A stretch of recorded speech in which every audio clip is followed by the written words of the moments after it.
والصلاة والسلام على سيد المرسلين وعلى آله وأصحابه أجمعين. أما بعد فأعوذ بالله من الشيطان الرجيم. بسم الله الرحمن الرحيم. يا أيها الذين آمنوا استعينوا بالصبر والصلاة إن الله مع الصابرين ولا تقولوا لمن يقتل في سبيل الله أموات بل أحياء ولكن لا تشعرون.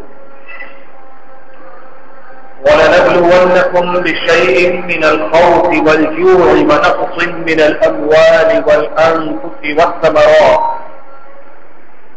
وبشر الصابرين الذين إذا أصابتهم مصيبة قالوا إنا لله وإنا إليه راجعون. أولئك عليهم صلوات من ربهم ورحمة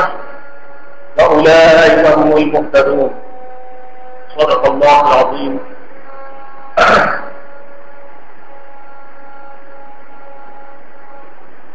تمام تعریف اور بڑائی کبریائی پاکی اللہ رب العزت کے لیے سزاوار ہے. وہی اس کائنات کا پیدا کرنے والا، وہی رب الارباب، وہی احکم الحاکمین ہے، وہی مالک یوم الدین ہے. ہم گواہی دیتے ہیں کہ اس کے سوا کوئی عبادت کے لائق نہیں. درود و سلام و حضرت محمد مصطفیٰ احمد مصطفیٰ خاتم الانبیاء رسول اللہ صلی اللہ علیہ وسلم پر. قرآن مجید کے سورہ بقرہ کی اور دوسرے پارے کے تیسرے رکوع کی آیات جو میں نے پڑھی ہیں کافی مشہور آیات ہیں، اکثر و بیشتر لوگوں کو یاد ہوں گی. اور یہ جملہ تو تقریباً سبھی کو یاد ہے، ان اللہ مع الصابرین، کہ اللہ صبر کرنے والوں کے ساتھ ہے. مسلمان جب ایمان کے قبول کرنے کا اعلان کرتا ہے تو یہ اس بات کی علامت ہے کہ وہ دنیا تمام کے اور حکمرانوں کے اور رسم و رواج کے اور سماج اور ماحول کی روایات کے تمام اصول کو چھوڑ رہا ہے اور ان اصول کو اپنا رہا ہے جو اس کا رب، جو اس کا خالق، جو اس کا مالک اپنے پیغمبروں کے ذریعے سے اس کو دیتا ہے. جب وہ اس بات کا اعلان کرتا ہے اور اقرار کرتا ہے، جب وہ کلمہ پڑھ لیتا ہے اور مسلمان ہو جاتا ہے، تو پھر اس کے بعد اس کی نظر ہمیشہ اپنے رب کی طرف ہوتی ہے، اپنے رسول اور اپنے ہادی کی طرف ہوتی ہے کہ وہ ہمیں کیا حکم دیتے ہیں. اب اس کی نظر دنیا کی طرف، سماج کی طرف، حکمرانوں کی طرف، رسم و رواج کی طرف، خاندان والوں کی طرف، دوست احباب کی طرف، سسرال والوں کی طرف نہیں ہوتی، بلکہ اس کی نظر سے اللہ اور اس کے رسول کی طرف ہوتی ہے. اور یہی وجہ ہے جب ہم دیکھتے ہیں کہ دنیا کے تاریخ میں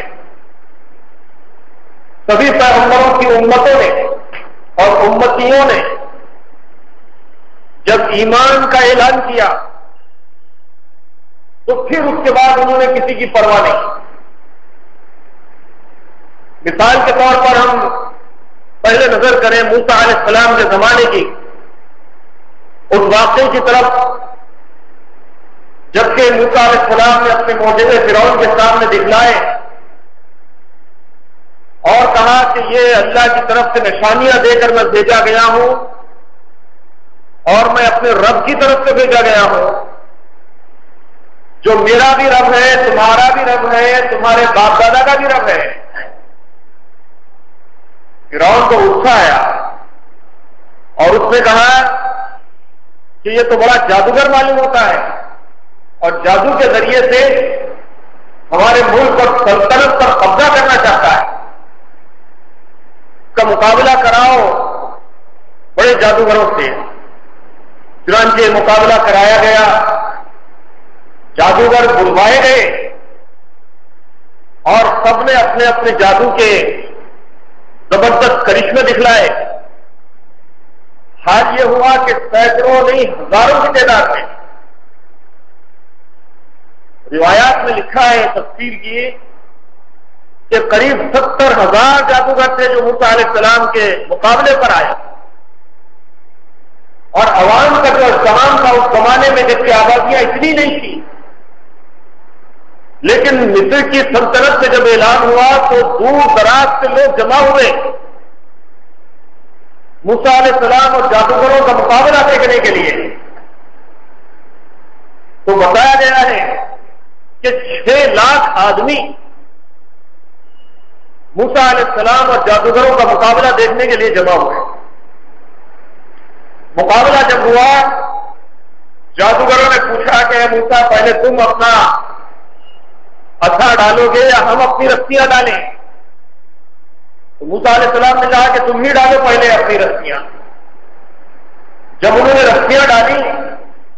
تو ہر طرف سے دوڑتے ہوئے سانپ اور اژدہے نظر آئے۔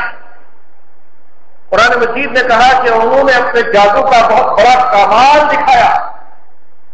لوگوں کی آنکھوں کو مسخر کر دیا، نظر بند کر دی گئی۔ ہر دیکھنے والے کو یہ محسوس ہو رہا تھا کہ بڑے بڑے سانپ اور اژدہے ہیں جو موسیٰ علیہ السلام کی طرف دوڑ رہے ہیں۔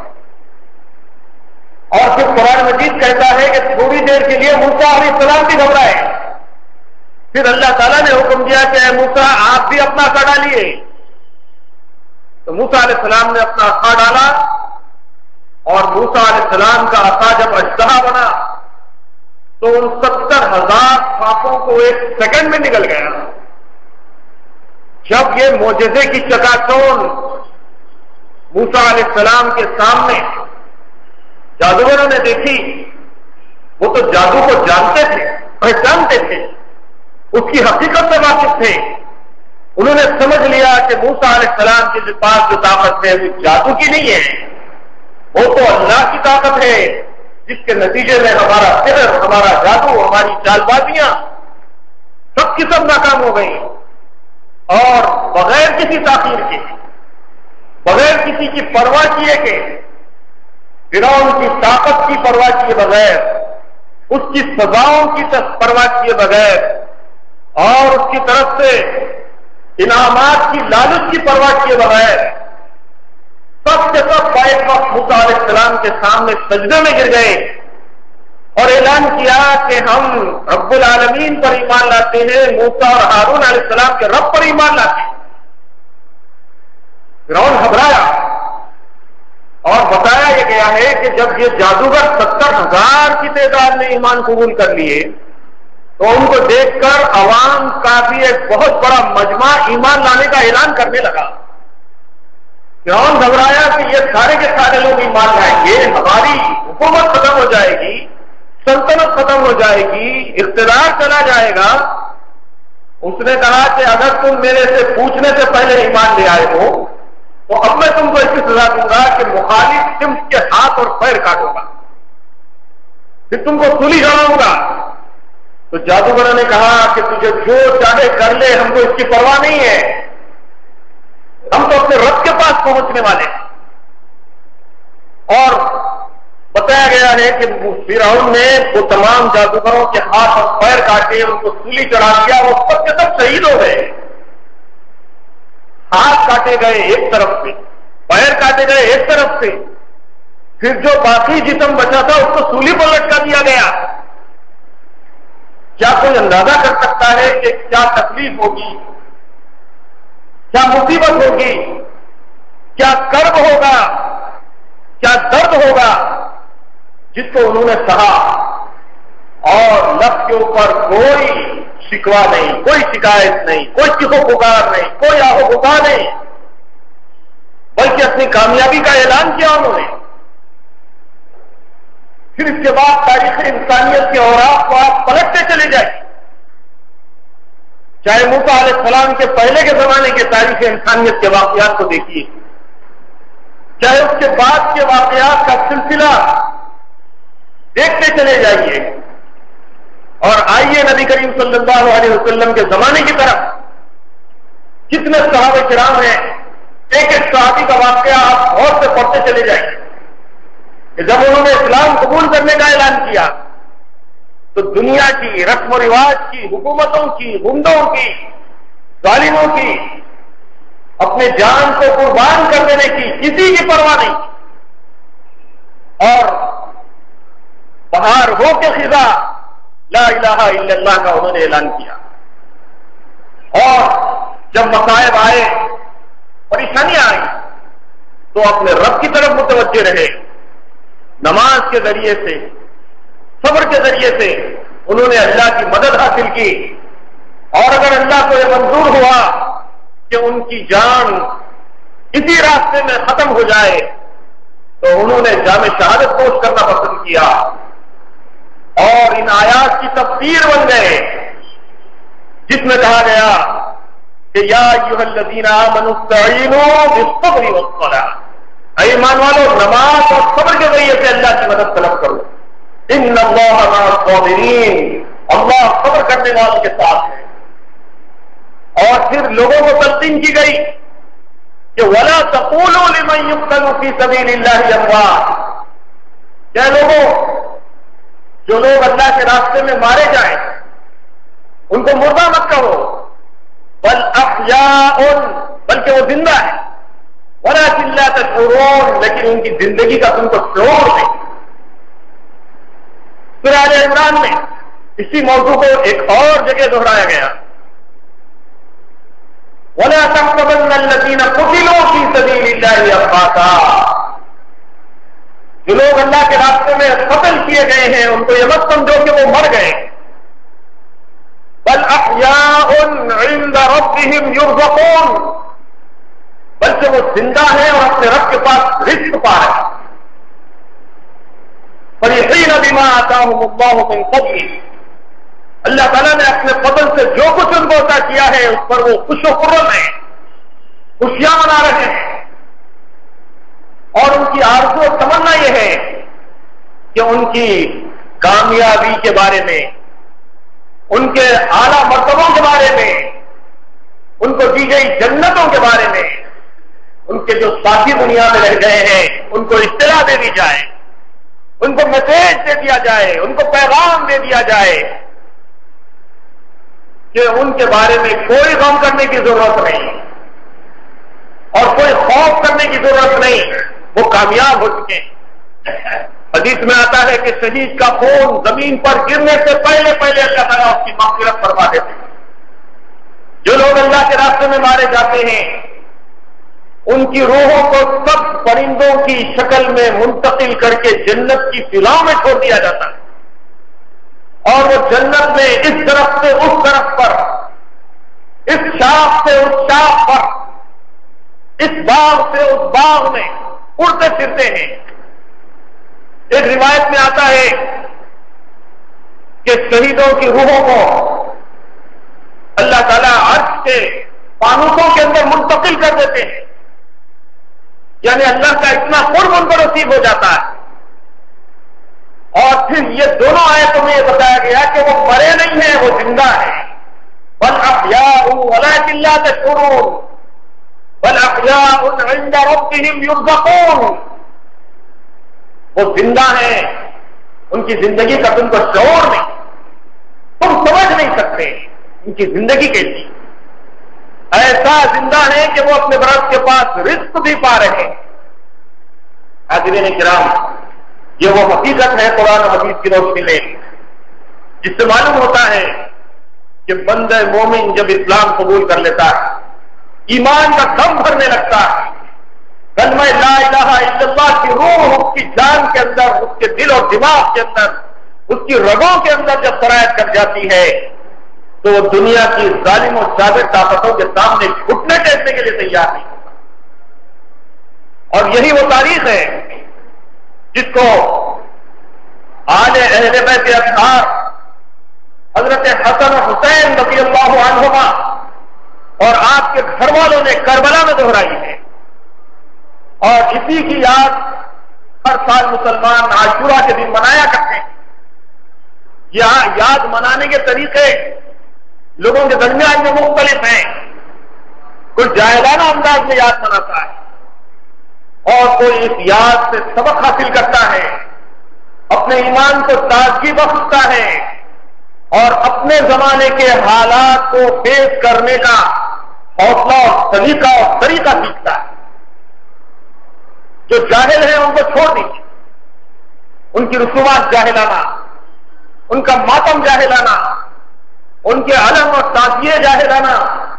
ان کے جلسے اور جلوس جاہلانہ اور ان کی مجلسیں جاہلانہ۔ لیکن جو ایمان والے، جو مسلمان ہیں، جو اہل سنت ہیں، جو نبی اور نبی کے صحابہ کے اپنے تعلق کو بڑھا ہوا بتاتے ہیں، ان کے اندر بھی بہت ساری جاہلانہ باتیں، جاہلانہ رسم و رواج دیکھنے میں آتے ہیں۔ تو پہلی فرصت میں ضرورت اس بات کی ہے کہ ہم جو سچے اور حق و مسلمان ہیں، جو سنت والجماعت سے تعلق رکھتے ہیں، جو نبی صلی اللہ علیہ وسلم اور آپ کے صحابہ کے سچے پیرو ہیں،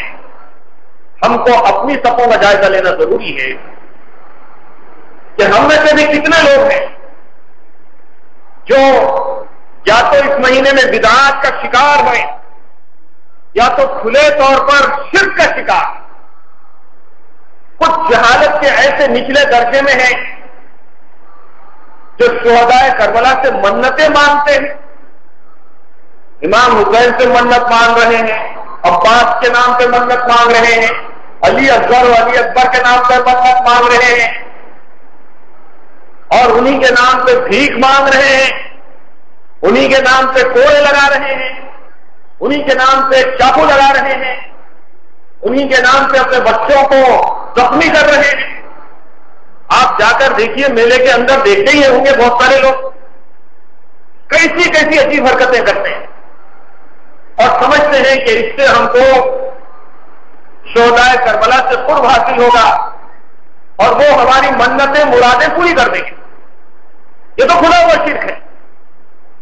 مانگنا منت اور مراد کا صرف اللہ سے، کسی سے منت اور مراد نہیں مانگی جا سکتی۔ یہ تو اسلام کا کھلا ہوا فیصلہ ہے، اس میں کوئی دو رائے ہو نہیں سکتا، اور اگر کوئی اس سے اختلاف کرتا ہے تو اس کو اپنے ایمان کی خیر منانی۔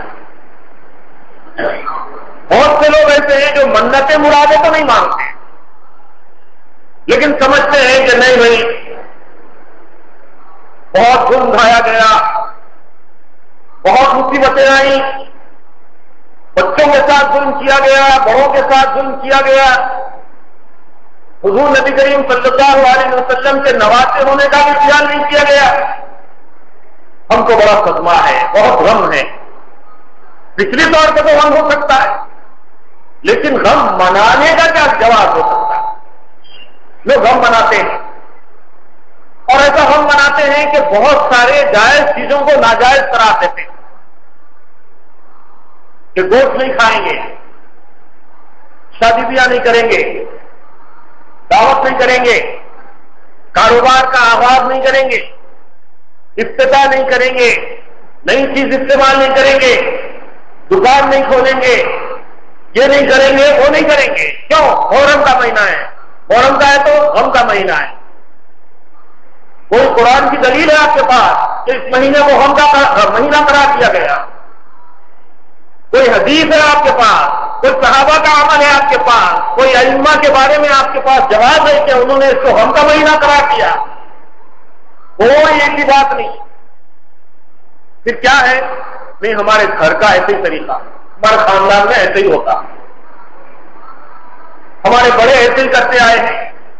ہمارے باپ دادا کا یہی طریقہ ہے، بھائی وہ ہمارے گھر میں چلتا، کیا کرنا؟ مانو ہمارے کو صحیح بول رہے ہیں آپ، بولے ہمارے گھر میں سب طریقہ ہے۔ میں ابتدا سے یاد کرتے آ رہا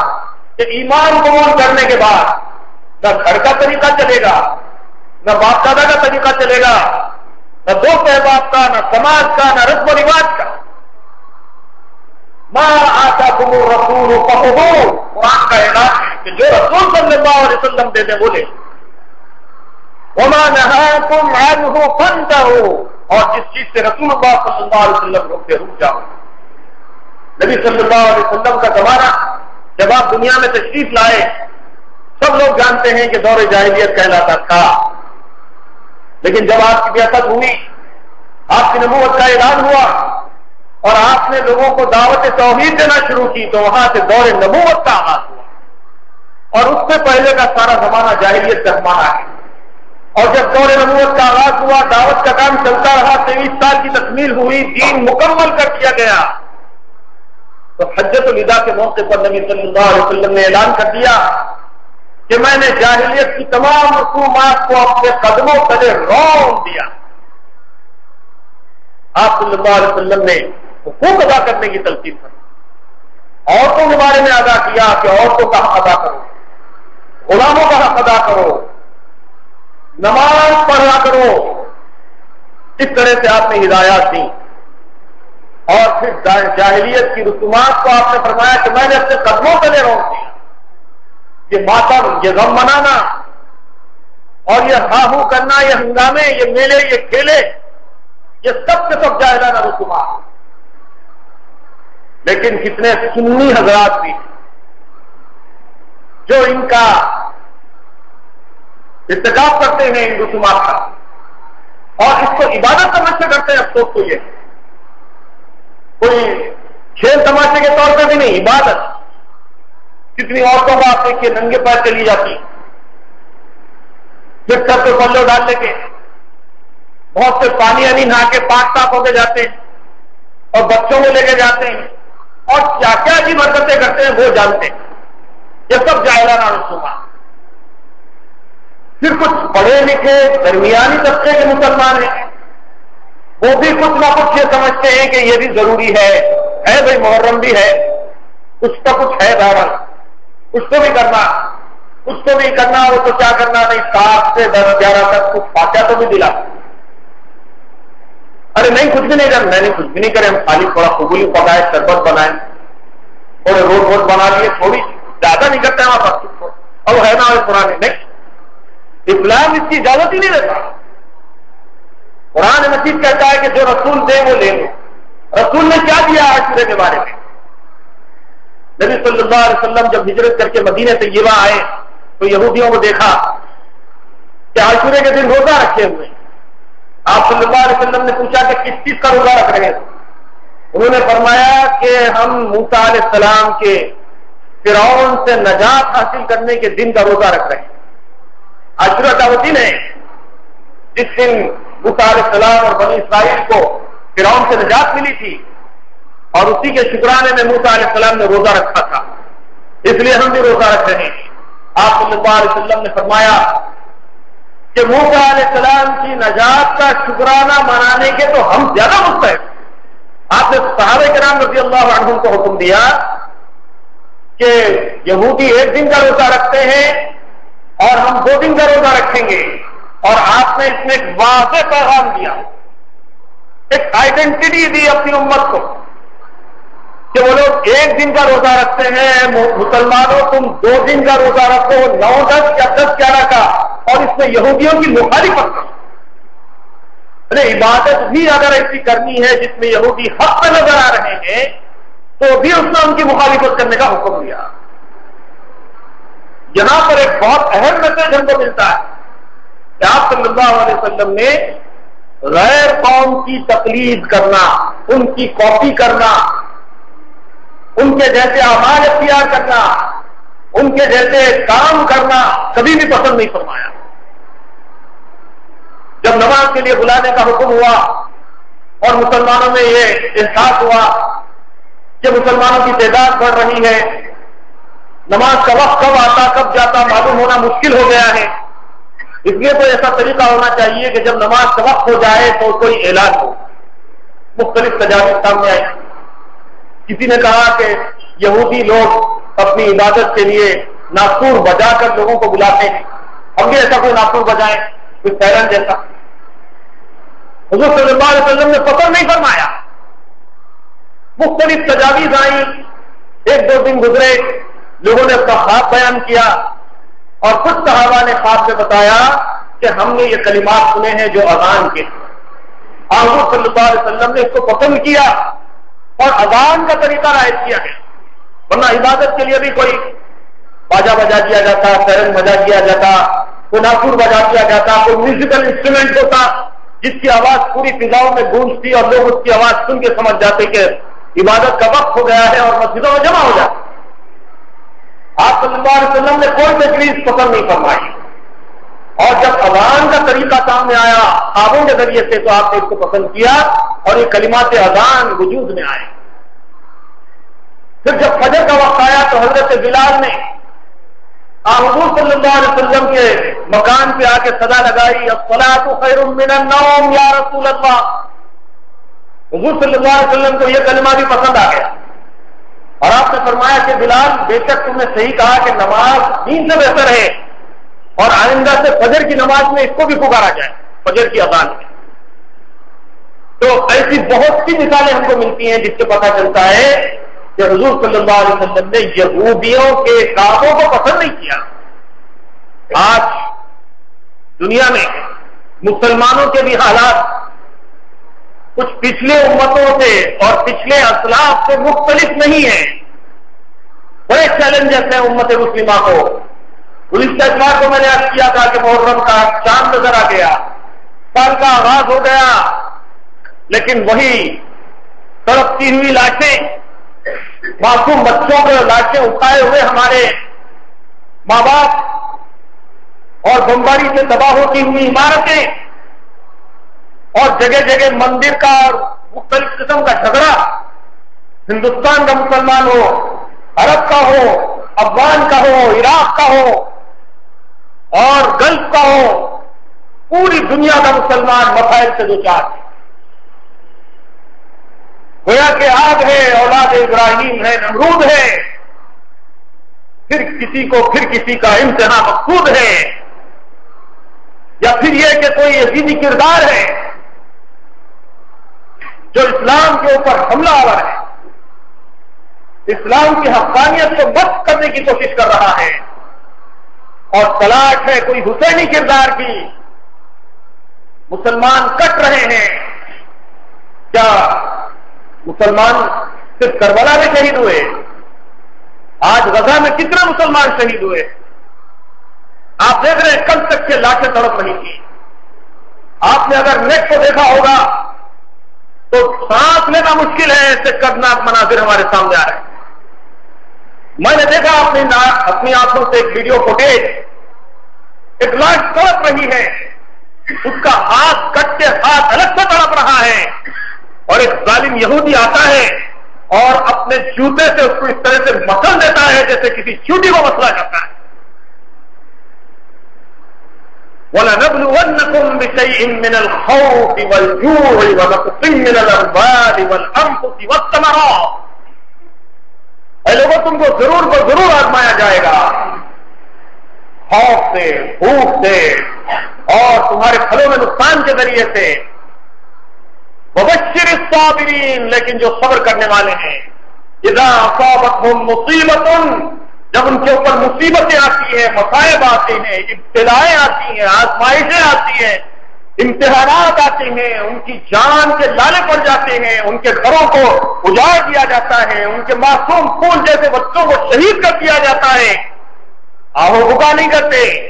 چیخ پکار نہیں کرتے۔ قالوا انا للہ وانا الیہ راجعون، کہتے ہیں کہ ہم تو اللہ کے ہیں، اللہ کی طرف پلٹ کے جانے والے۔ جب ان کا یہ حال ہوتا ہے تو قرآن مجید ان کو خوشخبری سناتا ہے کہ اولئک علیہم صلوات من ربہم ورحمہ، دنیا ان کے اوپر بم برسا رہی ہے، ان کی لاشوں کو پانوں سے کچلا جا رہا ہے، گھوڑے ان کے اوپر دوڑائے جا رہے ہیں۔ آج بھی فلسطین میں جب فلسطینی مزاحمت کرتے ہوئے شہید ہو رہے ہیں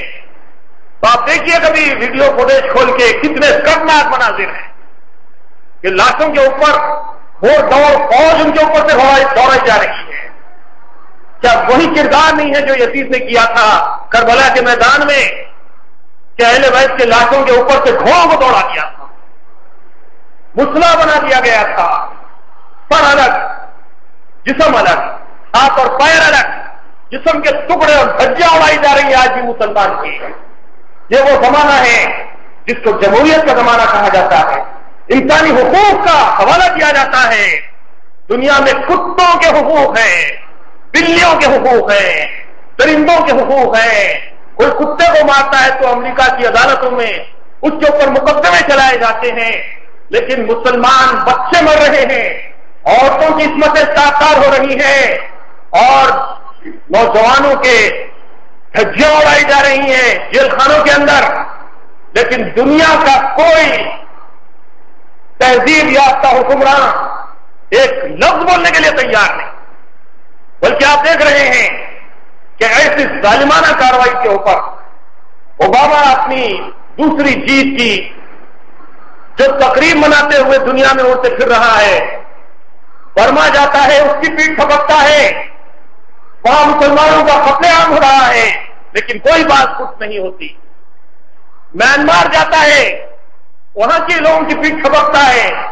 مسلمانوں کا قتل عام ہو رہا ہے میانمار میں، اس کے بارے میں کوئی پوچھ تاچھ نہیں ہے۔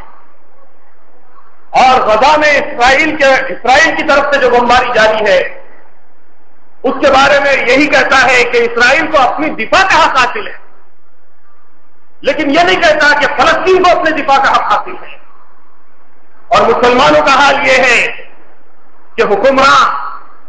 55-56 ممالک کے حکمراں ہیں، سانپ سن گیا ہے، 2-4 کے علاوہ کسی کے زبان سے ایک لفظ نہیں نکلتا۔ کیا یہ حسینی کردار ہے یا یزیدی کردار ہے؟ ضرورت ہے فیصلہ کرنے کی۔ عازمین کرام، آج لوگ عاشورے کے نام پر بہت کچھ کر رہے ہیں، لیکن امت مسلمہ کے اوپر کربلا برپا ہے، آج بھی ہے اور زمانے سے ہے۔ ہماری لاشیں آج بھی تڑپتی ہوئی نظر آ رہی ہیں، ہمارے بچے بلک رہے ہیں۔ عراق میں 10 لاکھ بچے دودھ نہ ہونے کی وجہ سے مر گئے،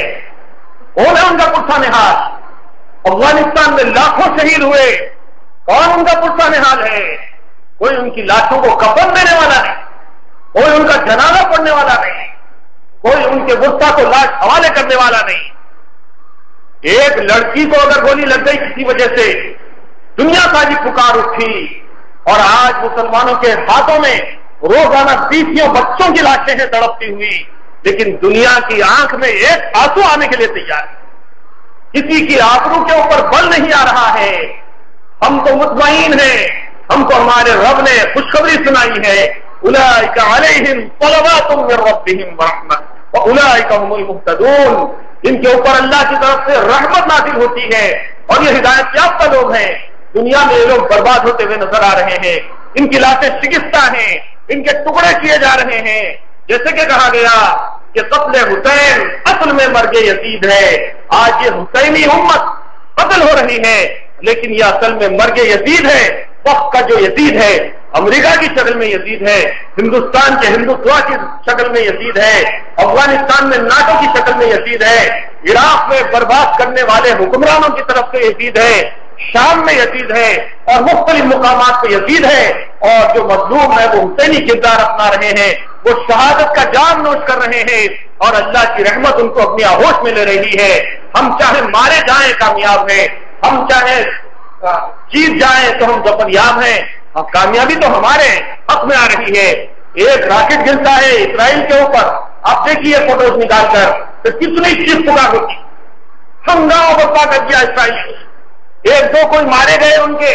اتنی چیخ پکار ہوئی کہ شہر کے شہر خالی کر دیے گئے اور پریشان ہو کے بھاگنے لگے۔ اور ادھر صورتحال یہ ہے کہ بم گر رہے ہیں، بلڈنگیں تباہ ہو رہی ہیں، لاشیں ہیں، شہروں کے اوپر اطمینان ہے، تھوڑا بہت کورونا پیٹنا ہوتا ہی ہے، لیکن اس کے علاوہ اطمینان ہے، سکون سے تسکین ہو رہی ہے۔ اور جب جنگ بند ہو گئی ہے تو اتنا جشن فلسطینیوں نے منایا، انہوں نے کہا کہ ہم تو کامیاب ہو گئے۔ اتنی بڑی طاقت کی مزاحمت کرنا کوئی کھیل تماشا نہیں، کتنا عزم ہے، کتنا حوصلہ ہے کہ ایک طرف سے بم اور توپ اور گولہ باری اور طیارے، اور دوسری طرف سے ہاتھ میں گلین اور چھوٹے چھوٹے پتھر اور چھوٹے چھوٹے بچے اور نوجوان، اور ایک اسرائیل سے بھڑ رہے ہیں، اسرائیلی فوجیوں سے جو بھڑ رہے ہیں، آپ وہ منظر دیکھیے تو اندازہ ہوگا کہ ایمان کی طاقت کتنی قوی ہوتی ہے۔ حاضرین کرام، وقت اجازت نہیں دیتا، حالات بہت کشیدہ ہیں، اور حقیقت یہ ہے کہ مومن کا اصل مقصد حیات شہادت ہے، مطلوب مقصود مومن، مطلوب و مقصود تو ہمارا شہادت۔ ہم تو دنیا میں آئے ہیں کہ اپنے رب کو راضی کریں، چاہے اس کے لیے ہم کو اپنی جان کا نذرانہ پیش کرنے کی نوبت کیوں نہ آئے۔ ہم نے تو اپنی جان دے دی ہے، ان اللہ اشتری من المؤمنین اموالهم وانفسهم بان لهم الجنہ۔ اللہ تعالیٰ نے ہمارے جان اور مال کو جنت کے عوض میں خرید دی، ہم کو کوئی غم نہیں ہے۔ لیکن دنیا سے سوال ہے کہ کیا مسلمان انسان، کیا یہ جانور، کیا ان کی قیمت جانوروں سے بھی کم ہو گئی؟ کیا ہمارا خون پانی سے سستا ہو گیا؟ ہم کتوں سے بے گزرے ہو گئے؟ ہمارے ساتھ جو سلوک کیا جا رہا ہے دنیا کے ہر کونے میں انتہائی ذلیل سلوک ہے۔ ضرورت اس بات کی ہے کہ ہم اپنے رب کے تعلق کو استوار کریں، جاہلانہ رسم و رواج کو چھوڑیں اور اپنے رب سے اپنا تعلق مضبوط کریں۔ عاشورے میں صرف دو ہی کام کرنے کے ہیں کہ عاشورے کے 2 روزے رکھے، 9، 10 کا 10، 11، اور پھر اللہ نے اگر وسعت دی ہے تو اپنے اہل و عیال کے اوپر عاشورے کے دن تھوڑا سا وقت کے ساتھ رزق کو دیں، یعنی روزانہ جو کھاتے تھے اس کی طرح اچھا کھانے کی کوشش کریں۔ حدیث میں آیا ہے کہ جو شخص اپنے اہل و عیال کے اوپر کشادگی اختیار کرتا ہے عاشورے کے دن تو پھر سال بھر اس کے گھر میں برکت ہوتی ہے۔ اللہ تعالیٰ سے دعا ہے کہ جو کچھ کہا سنا گیا ہے اللہ تعالیٰ ہمارے ایمان کو تقویت عطا فرمائے، جو لوگ مارے گئے ہیں اللہ تعالیٰ کو شہادت کا درجہ نصیب فرمائے، اور جو مسلمان پریشان آ رہے ہیں ان کی پریشانی کو دور فرمائے، جو لوگ جہالت کے شکار ہیں